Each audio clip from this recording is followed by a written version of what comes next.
Okay, so I've been tinkering with all sorts of swimming stuff for a little while now, and I thought I'd show off what I'd done. There's not a lot of videos on 3D swimming, especially for Godot on YouTube, so hey, might as well be the first. So the way it works is like this. It's not too complicated, but it's pretty much all powered by this swimming notifier node over here. This has a raycast, and this is just something that points from the top of the collision mesh layer all the way to the bottom. There's also this area, which is just a very thin cylinder, and this is what's used to actually determine if we're in or out of water. I'll show you the script for this. It's not very complicated. It's basically just a bunch of references up the top here, and then a depth value here, which gets returned by this getter whenever the player calls for it. To determine if the player is in water, we just cast the size of the get overlapping areas function on the water area, which again is this little cylinder here. And we cast that into the in water boolean on the player, the body, which is the player in this instance. The depth, this is simple as well. We just get the collision point of this raycast, again, which goes from the top to the bottom. And we get specifically the Y value, because we don't really care about anything else. Then we convert it into local coordinates. That way, if we look here, you can see this is -2, right? So -1, if I now pull this out, you can see is perfectly halfway up the controller. I'll undo that. So when you convert it into local coordinates, you basically end up with a depth of the player. So if the water was, say, up to here, you would be able to see that returned in the value. You would be whatever this is up the player's collision shape. So you could pretty easily use that to, make some splashing sounds in water, or if you wanted to go further than that, you could have the character's knees wading through water, or their hips, or whatever. Then we have this value here, and what this is basically for is when we're underwater, the depth sense will return 0 because it has nothing to collide into when it's fully inside the area. So this makes sure that when we're fully underwater, our depth gets set to the highest level.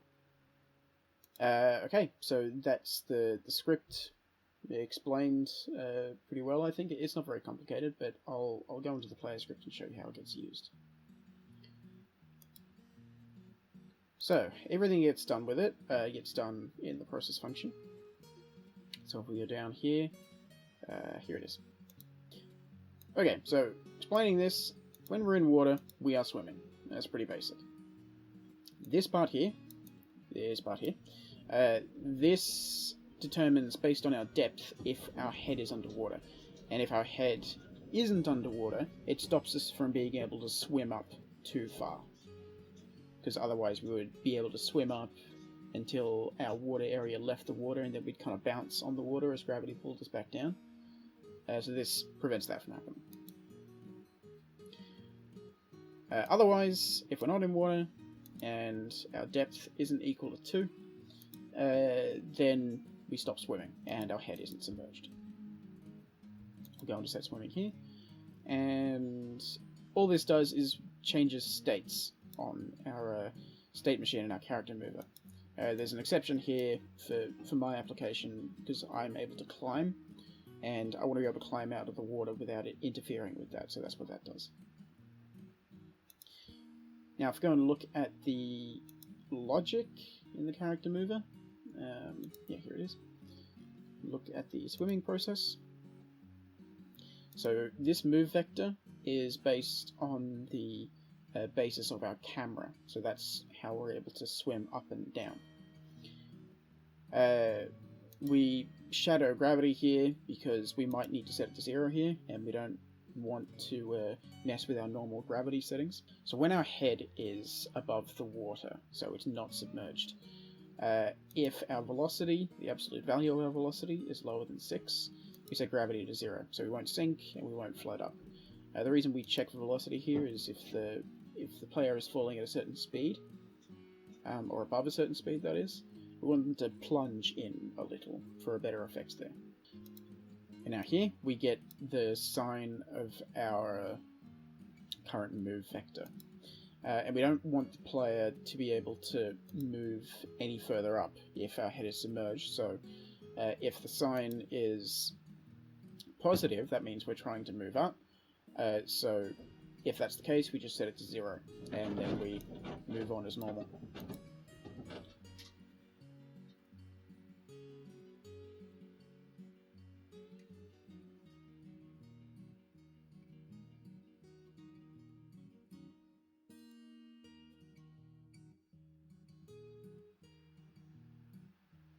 So as for the swimmable areas themselves, it's not very complicated. I'll show you right now how I put one together. We start by pulling in a mesh instance. I'm just going to make this a cube. I'll make it fairly large, let's say 10 on all sides. Just like that. And then I'll just move it over here and up a bit. I'll add on my water material, like that. I'm going to explain this material in a moment, so stick around for that. Now if you're using simple meshes like this, the best solution is to just go up here to mesh and create single convex collision sibling.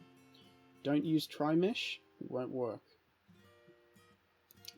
But this gives us this node here, and all I then do is I pull in a swimmable area node, which is just a single area that I've saved to a scene, and I put that under there. All this is, if you go into collision here, it's just automatically set to the swimming layer, just to make it easier for me. And that's quite literally it. I can demo it for you right now. That's all that's involved. You should be able to walk up and swim in this. Yeah, so here it is, and we just jump in. And that's all there is to it. And we'll float to the top and we can look around. I'm having this weird issue at the moment where the shader clips away. I'm not quite sure what that is, but it's kind of cool. Yeah, that's it. If you were just here for the logic, that's all I got for you. I hope that was simple enough. But if you want to know about the shader, we're going to cover that now.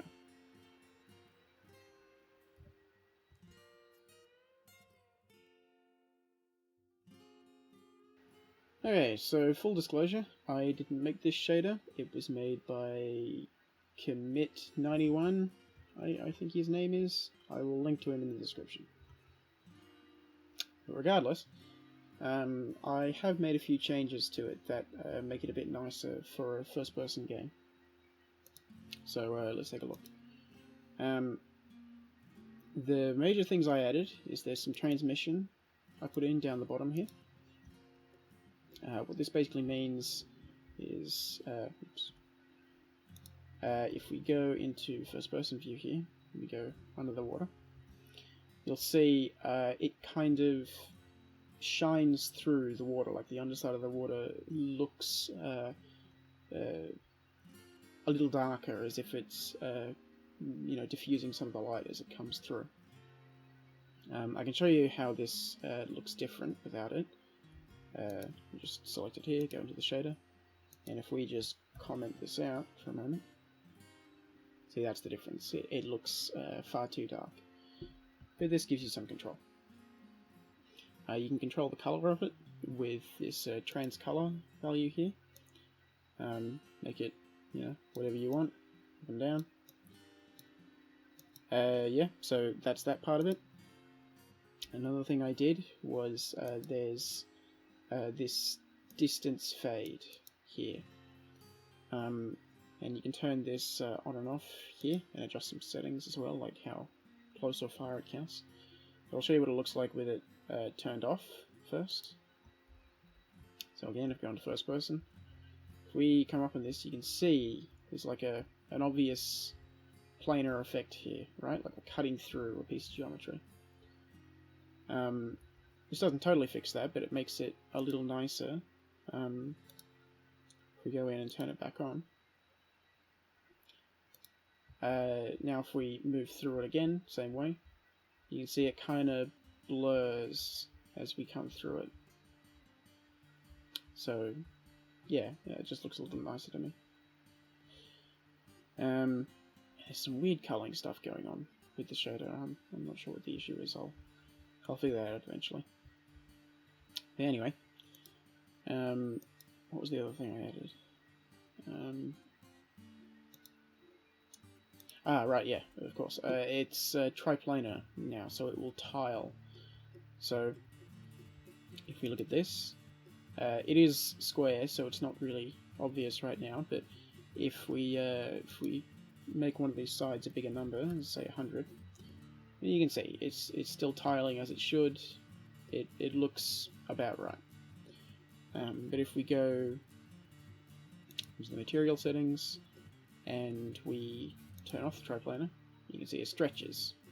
These noise textures are being stretched along the geometry. It's more of a stylistic choice. You might actually want it to stretch like this, maybe if you had a waterfall or something. But you can still kind of achieve that effect, because what you can do is you can distort the scale here. So, it's not quite what I wanted to do. Yeah, so you can see you can kind of make it run in a similar direction. So maybe you could use this for some kind of waterfall thing. If you go up here and you cranked up the speed to something like 2, or -2 rather. It does look kind of strange, but part of it is because we're looking through and we're seeing the material below it, I believe, or maybe not.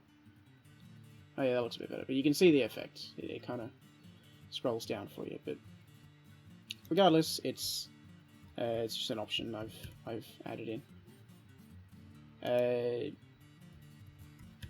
trying to think if there's anything else I've added.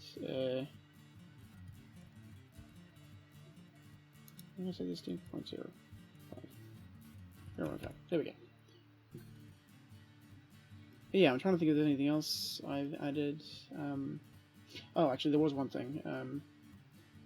If we go up here, I disabled shadows because I found it looked kind of strange with them on. So if we turn the shadows back on, you can see from this directional light up here, over there, yeah, it's pulling a light down this way, so you're getting some shadows on the edge here. But I did find it made the underside look a little strange. You can see that, so I don't know. That's probably something I can work on. But yeah, if you want shadows, it's just a matter of turning them back on in the shader. And yeah, I can't think of anything else I really messed with, but yeah, I made a couple of changes, and the author said I was able to post it around, so I'll stick a link to it in the description. If you want to know how to set it up with all of these textures and stuff, I'll link you to his video where he explains the whole process. But otherwise, yeah, I think I'm done here. That's everything I've done with water recently. Hopefully I'll make some more videos. Yeah, see you next time.